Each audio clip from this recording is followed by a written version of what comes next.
So, yung gusto ko lang sabihin minasang is, no, kore-kara kasi, alam niyo naman siguro sa news ng government, no?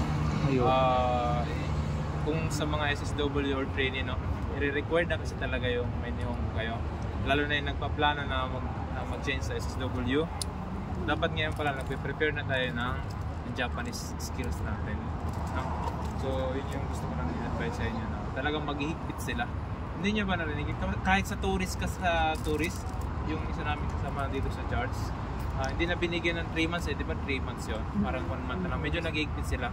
So, kaya no, Japanese language talaga, kailangan talaga natin ito minasang. And alam nyo ba yung iba dito kaya hindi nakaka-uwi or ayaw umuwi kasi nandito lang yung dito may work pero kapag may skills ka kahit hindi, for example may nihongo ka hindi ka matatakot umuwi, diba?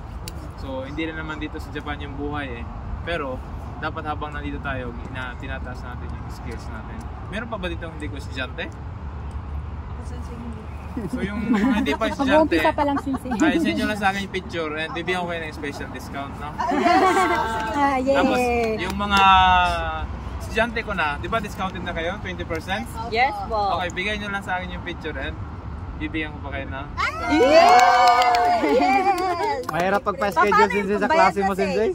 Kasi bara-bara yung schedule namin. Ang plano ko sa talaga nasa isip ko is magpa-reserve ako ng meron kasi dito sa Kawasaki ng mga Philippine restaurant o Ibaraki.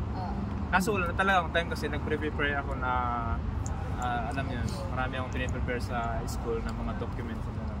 So, and then sobrang daming class. Hindi ko rin kasi akalain na boom talaga yung class. Tapos may next batch kasi ngayon sa Ganze sa April meron din. Sobrang busy ni Sensei. Kaya parang biglaan lang pero gusto ko lang talagang mag-meet yung mga alam niyo yung mga student ko and yung mga nakasuporta sa akin. So, nagpapasalamat na talaga. Yung iba kasi sa inyo, malayo pa. Sino taga Ibaraki dito? Diba Ibaraki pa? So, diba? Layo-layo. So, yun no? Ibaraki pa daw si sister. So, next time, magpapagather ako. No? So, hindi lang dito sa Tokyo. Meron din sa Nagoya, sa Osaka. Pero next time, ano ko na talaga yung Tandori ba? Yung preparation. No? Para at least habang nagkukwentuhan tayo, may kinakain tayo. Ngayon wala no? Pero at least may damit naman kaya maglaban. Sobrang saya ko. Hindi ko inaasahan talaga na ganito karami. Naganda ako ng budget, tayo 10 tao na siguro pupunta. So next time, iano ka talaga sa mga Philippine store. Alam niyo, di ba? Meron tayo. So, minasan, eto, alam kayo. So dapat hindi lang pera, no? Yung iniipon natin dito sa Japan. Kasi di ba, ang bilis maubos yan. Pinatis Pilipinas, di ba? Napaka mahalan ng mga bilihin. So dapat skills, kahit anong skills, no? Kahit anong knowledge. So basta meron kayo, di tayo may natakot, di ba? Kahit saan tayo. So yun lang yung gusto kong iiwan minasang. Kasi nangyari na kasi sa akin yan. Yung favorite ko kasi is yung investment in knowledge based the best interest. And then, for example, nahihirapan kayo ngayon, hindi kayo makapasa-pasa. So minasang, gusto ko lang sabihin sa inyo na ilang beses akong bumagsak sa N1. Marami beses talaga. Tapos ang beses ako umiyak. After kong umiyak, nung nag-take na ako, umasa na ako. Naawa na siguro sa akin. Umiyak na. May trophy. Pag dito ka nakapasa ng N1, dito. May trophy at saka may ano. May certificate. Trophy wala? Walang trophy. Statue lang po.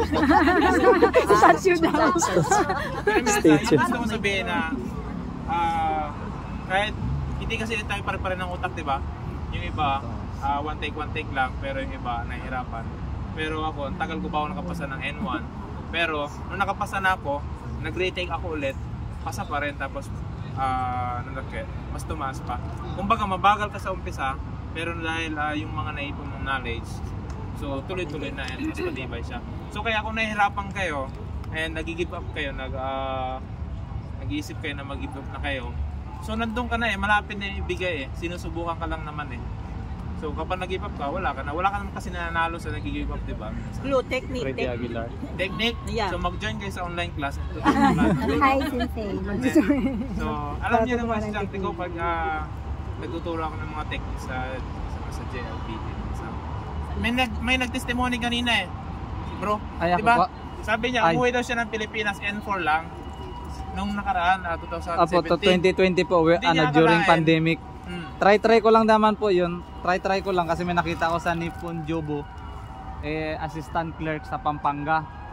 Hindi ko na-expect offer pala 40, 50 ganun. Immediate hiring siguro, na taon lang po siguro. Offer 50k assistant clerk.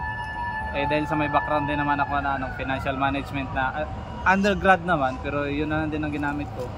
And then final interview ko sa hapon, yung buti na lang yung kumitsyo namin dati kung magsalita, yung kala mo kinakain yung nihunggo niya.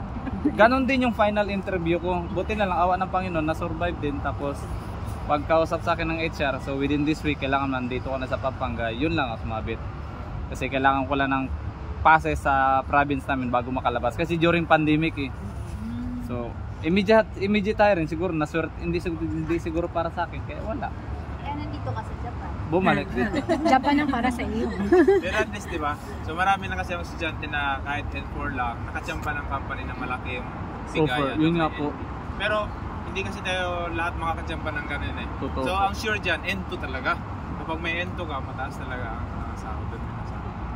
So huwag tayo gagaya doon sa mga ano. Kasi average na sinasahod. Average ang sinasahod ng N2. Kapag sensei ka doon, nasa 70. Pero kapag bilingual sa mga BPO or yung mga Fujitsu, Amazon, nasa Mas malaki. 90. Kapag medyo tumagal ka, nagiging 6 digit na.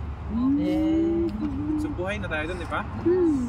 Si Mark Sensei, 100k. Oh, si Mark Sensei, 100K. Nakausap ko siya last time, August.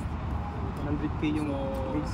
Huwag kayo masyadong for example, minasang no, yung iba kasi sa atin kapag nahirapan at walang result na nakikita, Sinsa yan sa Pentisa si nag-give up Mark. na, di ba? Alam niyo ba yung online class Magaling ko, din yung yun. ginagawa kong online class? Pentisa ka rin? Nagsimula ako 2020, 20 pa isa-isa lang yung mga student ko. Pero nag-boom lang siya 2024. So may 3 years akong parang delay. Pero ngayon, hindi ko akalain. Lumayan sobrang ka dami. And pero kung sumuko ako doon at nag-give up ako, wala naman nag-join sa akin. So, di ba? So wala na. Di sana tayo nagkita-kita ngayon, di ba? Di sana kayo magpapicture sa gwapo, di ba?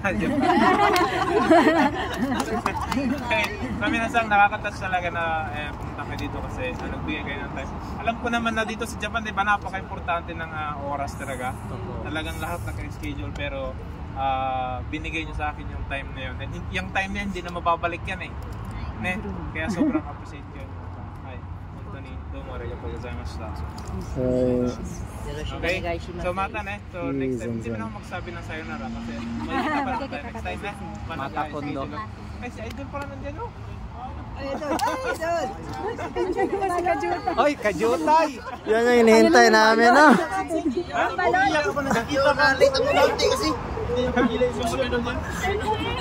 Yan pala hinihintay namin, no? Si Kajutay pala. Ano pangalan? Picture tayo kay La, picture. Pares kayo mong naong, Col. Col, pares mong naong lagi, Col. Ala, pares lagi mong naong. Ah, mapilit. Alo, namit lagi nato si Kajutay sa personal, bay.